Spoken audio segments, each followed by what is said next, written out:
In this video, we share 6 key tips to consider when working with children on the move coping with war trauma. Let's compare a traumatic experience with a burn. When you get a serious burn, you definitely need professional medical care. But before you go see a doctor, you can minimize the extent or depth of the burn by holding it under cool, running water. People who have been traumatized are in need of professional care as well. But when therapeutical support is not immediately available, anyone can provide emotional first aid. Know yourself, your strengths, and your limits. Unless you are, be aware you are not a therapist, so don't give therapy. Leave the professional care to the professionals. Do not ask refugees for detailed personal information to avoid the risk of re-traumatization. However, be aware that you can do a lot, just like the cold water on the burn. Offer stability. Refugees have been ripped from their homes and their communities. Everything that was certain suddenly disappeared. The sooner they find a new kind of stability, certainty, and structure, the better. If you get involved, consider that stability, rest, and peace are key.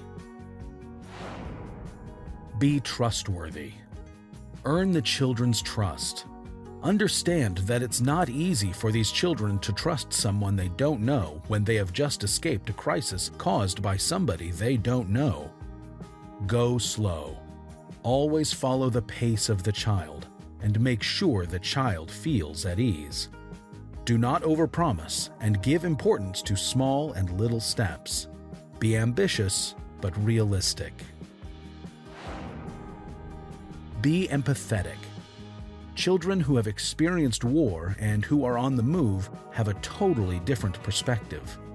What seems normal to you can seem abnormal to them, and the other way around. Try to step into their shoes. Focus on listening and giving them opportunities to express themselves. Ask open questions by using WH question words such as why, what, when, how, etc. And whatever happens, try not to judge. Offer them the possibility to express themselves through drawing, painting, music, and play. But never insist or push. Whatever happens, always let them lead. Communicate safely. Even if you don't understand the language, be aware that more than 90% of your communication consists of nonverbal communication, body language, and tone of voice. Try to make eye contact and smile. Have an open posture and try to be on the same eye level as the child. Consider using touch carefully when working with vulnerable children and youth. Silence is okay. It can serve as a moment of reflection and rest, or it can encourage children to talk.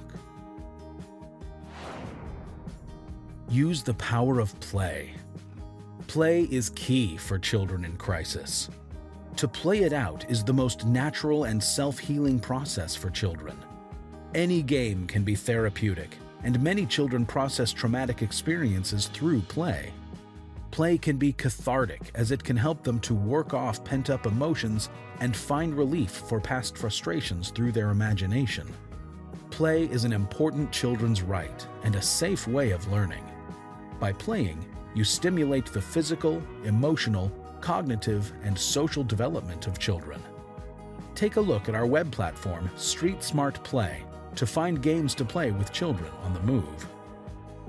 To conclude, don't underestimate the big impact you can have by offering small, simple things. And when you need support, never hesitate to reach out to experts. We already gathered some information and links on mobileschool.org/refugee. Thank you for your engagement. Peace.